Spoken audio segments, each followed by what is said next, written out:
Bom, boa noite a todos. Queria agradecer a enorme honra que é, na verdade, né? Estar na casa com amigos, colegas, professores. Certamente, em algum momento, alguns aqui influenciaram aí para eu me esforçar e tentar sempre acrescentar alguma coisa nesse assunto, que, assim como na primeira oportunidade falaram que futebol sempre tem os palpiteiros, né? Acho que na nossa área médica, né, palpite é diferente de conduta, né? A principal diferença é a responsabilidade envolvida nisso, né? Então, palpite, cada um dá o seu, mas a conduta é onde realmente você tem uma propriedade técnica para acrescentar e você certamente é responsável por isso, né? A ideia é ter esse desafio de falar um pouquinho da formação e mercado de trabalho do médico de esporte.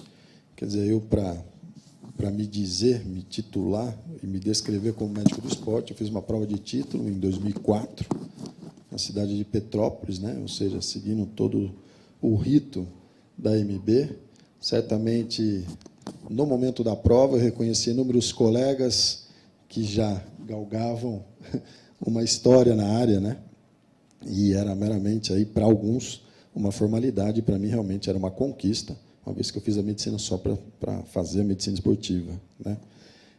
A ideia, nesse cenário, da gente falar da formação do mercado de trabalho, antes de mais nada, a gente precisa compreender o que antigamente era a medicina do esporte, hoje a gente tem a medicina do exercício do esporte, né? E, para a gente falar da medicina do exercício do esporte, a atuação do mercado de trabalho, principalmente, né, além da formação, é interessante a gente compreender o que é o exercício, diferenciar a atividade física do exercício do esporte.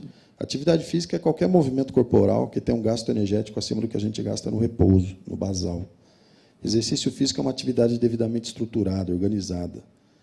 Grande parte das patologias hoje que acometem a população e culminam com desfecho fatal, né, elas são passíveis de tratamento via exercício físico, ou seja, uma atividade devidamente organizada, com uma frequência na semana, uma intensidade, uma duração.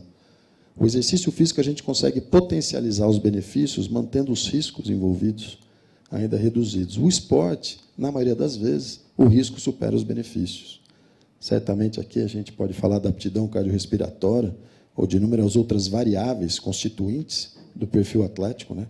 Mas a gente também pode dizer dos inúmeros acometimentos que esse atleta, na maioria das vezes, abre mão da saúde em busca de um desfecho, de um desempenho. Então, dentro do cenário da medicina do exercício, é fundamental a atuação do colega da medicina do exercício compreender as políticas públicas de saúde. E grande parte da literatura científica ela existe pautada nos modelos existentes em outros países, e o Brasil é um pouco diferente. Então, no Brasil, é fundamental a gente entender a atenção primária, secundária e terciária. A atenção primária, a gente tem as cadeiras básicas. É lógico que o nível de complexidade vai aumentando e, consequentemente, os custos envolvidos. A atenção secundária já passa a ser as especialidades. Hoje, a gente tem as subespecialidades. E é lógico que a atenção quaternária é o futuro cada vez mais próximo dentro da evolução, e a medicina do exercício não seria diferente. Os exames também alimentam esse modelo de atenção primária, secundária e terciária à saúde. Em postos de saúde, unidade básica de saúde, dificilmente a gente vai ter acesso aos exames de imagem condizentes com um nível um pouco mais exacerbado, nível terciário e até quaternário. E lembrar que uma coisa é pesquisa, outra coisa é assistência. O principal desafio é a gente aplicar essa ciência, né? Então, existe um hiato considerável entre esses universos. Uma outra área de atuação do médico, do exercício, diz respeito à epidemiologia da atividade física. A gente pode citar inúmeros pesquisadores com vasta bagagem que batem na tecla que um dos principais fatores de riscos relacionados hoje à grande taxa de mortalidade populacional é o exercício físico e a inatividade física. Existem outras repercussões com o mercado e as suas devidas repercussões financeiras, né? Mas o fundamental é a gente entender o que o mercado está buscando. Existe alguma hipocrisia ou não existe a hipocrisia, né? Então, nesse sentido, dentro dessa existência do hiato considerável, a gente tem que entender os modelos existentes. Eu sou de uma cidade do interior. No interior, é lógico que a gente teve o privilégio de atuar no modelo de atenção primária, né, através da medicina do exercício. Então, é fundamental você entender os players existentes, onde estão as unidades básicas de saúde, se dentro da proximidade dessas unidades básicas de saúde, se existe a possibilidade de você ter a intervenção através do exercício físico, e o médico do exercício ele tem essa propriedade de também estar atuando na atenção primária, seja no aspecto preventivo, pode passar o seguinte, por favor, seja no aspecto curativo. O seguinte. Boa. Pode passar o seguinte, por favor. Então, entra aí em cena, lógico, o modelo do médico. Antigamente, médico do esporte. Hoje, a gente tem propriedade para falar da medicina do exercício, e é lógico que a gente tem propriedade para falar das inúmeras repercussões favoráveis em políticas públicas. Hoje, a gente pode avaliar também a repercussão nesse universo que está sendo cada vez mais acometido dessas patologias que até então eram comuns dos adultos. Hoje, a gente encontra crianças, né, com dislipidemia, alterações dos níveis pressóricos, etc. E existe a medicina do esporte, que eu acho que é onde tem o maior desafio. Por que o maior desafio? Porque, na verdade, nem sempre a nossa conduta ela pode ser favorável à saúde. O atleta ele quer o desempenho. Eu trabalho com medicina preventiva. Se eu for prestar meus trabalhos para as modalidades de luta, o objetivo de um é espancar o outro. Onde está a medicina preventiva? Então, aí a gente vai com uma outra abordagem dentro do comportamento, de modulação de peso, esses detalhes.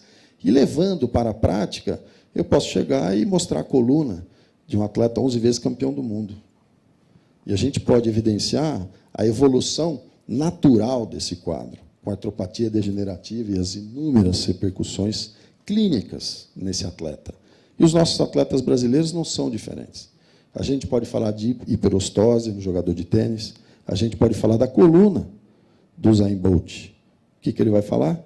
Bolt, você tem a lordose. Ele fala, Franz, 9,58. O atleta é função. O atleta é função. E, às vezes, a gente fica numa situação de conflito. Nadal, você tem uma alteração aqui que é bem considerável. Você tem uma assimetria considerável. Se a gente buscar amenizar essa assimetria, ele deixa de ser o Nadal. Então, realmente, é uma situação conflitante. E, na medicina do esporte, a gente pode atuar em inúmeras frentes, inúmeras áreas. Eu acho que o atleta, antes de ser atleta, ele é um indivíduo. E esse indivíduo ele tem situações parecidas, como todos da espécie humana. Então, esse indivíduo ele pode ter uma anemia, ele pode ter uma desidratação. Existem inúmeras situações que, se a gente não conseguir trabalhar na base, no contexto clínico, dificilmente ele vai ter uma projeção longeva na parte de performance. Então, é fundamental a gente entender esse calendário. Então, uma outra área de atuação da medicina do esporte, e aí sim, medicina do esporte, seria nesse sentido. Você entender em que fase esse atleta se encontra. Ele está na fase da pré-temporada. Tá bom, é o momento da gente abordar vermífugo, exames básicos. Você não vai discutir vermífugo na véspera de uma final de Copa do Mundo. Existem repercussões clínicas agudas que a gente pode atuar numa véspera de Copa do Mundo. Status hídrico influencia. Quem frequenta pronto-socorro sabe a diferença da gente pegar um paciente desidratado e eu hidratado. Mesma coisa, oscilações dos níveis relacionados às reservas energéticas. Agora, existem coisas que não é na véspera que a gente vai fazer. No futebol, não é numa convocação de 20 dias que você vai pegar um atleta na convocação com déficit muscular, em 20 dias ele nem tem resposta ao treino de força. Acabou a convocação e você está ainda esperando o estímulo hipertrófico. E, certamente, se entra a convocação, se for fazer o estímulo hipertrófico, ele já vai ter efeito residual do treino. Ele não vai conseguir exercer em campo o que a gente está trabalhando no extracampo. Então, existem inúmeras variáveis que o médico do esporte pode atuar de maneira mais ampla. E a ciência vem atuando nesse sentido. Existe também aquele colega que, às vezes, está dando plantão, seja na beira do campo, na beira do ringue. Agora, certamente, é um médico do esporte que tem uma expertise relacionada. Lá atrás, em 2004, quando eu fui fazer a prova de título, a gente ainda optava se era parte de traumatologia ou parte clínica. Hoje teve a fusão, você faz a prova de título. Agora, existem aquelas pessoas que também são relacionadas à medicina do esporte, que trabalham com a ciência. E, como eu falei para vocês, o principal desafio é a gente ver a ciência aplicada. Quando a gente tem o privilégio de observar essa ciência aplicada, pode passar, por favor? A gente começa a entender que as vitórias não são por acidente. Ou seja, é difícil o indivíduo ganhar na véspera. Né? Existem alguns livros, alguns atletas brasileiros, inclusive, que eles corroboram com isso. No tênis é muito comum. O Guga falava, pô, eu batendo bola no aquecimento, eu falava, como é que o outro tem a ousadia de achar que vai ganhar de mim? Ou seja, o atleta ele sabe o esforço que ele fez, todos os detalhes que ele se cuidou nesse sentido para evoluir. E existem ainda a atuação da medicina do esporte nesses cenários esportivos, independente da magnitude. Uma coisa é o que a lei exige, um médico ali na beira do campo, um médico num evento. Outra coisa, muitas vezes, é a gente se policiar nos detalhes da evolução desses métodos. Pode passar o seguinte, por favor? Então, muitas vezes, num cenário como esse, como tive a oportunidade de ser gerente médico nos Jogos Olímpicos, quer dizer, é interessante ver os detalhes. Eu estava em Deodoro, no caso da OTN, quer dizer, pode passar o seguinte para você ver. Então, muitas vezes, quer dizer, a temperatura que a gente encontrava naquela quadra, no Rio de Janeiro, né, pleno verão, né, pode passar o seguinte, por favor. Né, a própria cadeira afundava.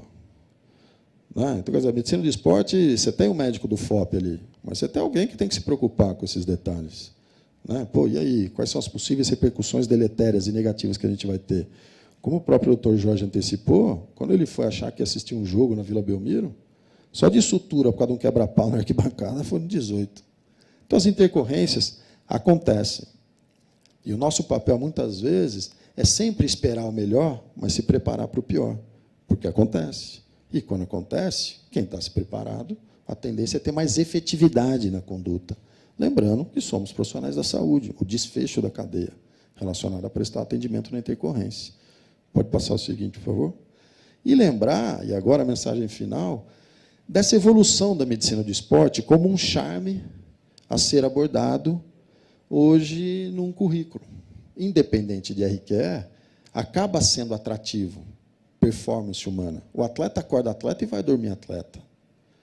Agora, a gente tem colegas que acorda pai, marido, empresário, trabalha e quer colocar a sessão de treino no meio do dia dele. Então, hoje, a demanda sob a ótica, seja no contexto metabólico, cardiovascular, até musculoesquelético, ela é muito mais exacerbada na população em geral, nesses atletas entusiastas. E existe, muitas vezes, essa tendência de uma relação, ou evolução perigosa, para uma relação comercial dentro da medicina. E a medicina esportiva chama atenção nesse lado. Então, geralmente, a gente tem os médicos interessados, curiosos, e eu vou colocar com todo respeito, entre aspas, os oportunistas. E é lógico que esses indivíduos relacionados ao assunto medicina do esporte, no sentido de busca de um RQE, de terem propriedade para atuar, de legalmente estarem aptos, eticamente aptos para atuar, eles passam por um programa de residência médica, de 3 anos pelo menos, ou uma pós-graduação lato sensu, que cada vez mais vem sendo disseminada. Né? E, dentro desse cenário, o indivíduo ainda pode direcionar para uma atuação acadêmica, nível de mestrado, doutorado ou pós-doutorado, ou seja, um indivíduo que tem interesse didático, que a gente tem alguns colegas exemplificando, ou um cenário perigoso são esses cursos, também entre aspas. Cursos enfatizando como eu trato, né? O tratamento off-label. Quer dizer, como eu trato é o que você faz em 4 paredes. Né? Caráter é o que você faz quando ninguém está olhando. A ética tangencia isso também. Se você está em 4 paredes e tem uma pessoa, quer dizer, realmente confiando o que tem de mais nobre nela, e, de repente, surgem esses cursos, como eu trato, tratamento off-label, a gente precisa se preocupar no cenário ético. Né? Porque o mercado, ele está, de repente, ele está assimilando esses profissionais, esses experts, que, de repente, eles vão replicando o modelo. E hoje tem quase é como se fosse um estereótipo. Eles têm uma tendência a se vestirem de maneira semelhante. O comportamento é semelhante. Então, é muito nobre a área de medicina esportiva ser atrativa. Mas esses cuidados éticos são fundamentais. Eu costumo sempre, em tom de ironia, colocar uma fórmula, né? Ou seja, em relação à atuação do especialista em medicina do exercício e do esporte, tem essa fórmula vezes a ética, onde a ética pode ser 0 ou 1. Então, se você não tiver a ética, não adianta. Né? E eu acho que esse é o papel da Câmara Técnica, esse é o papel desse evento. E, para mim, é um privilégio dar essa pincelada. É lógico que a gente não consegue esgotar, e principalmente em relação à formação e mercado de atuação. A ideia foi trazer um pouquinho da experiência que a gente tem. Obrigado. Vamos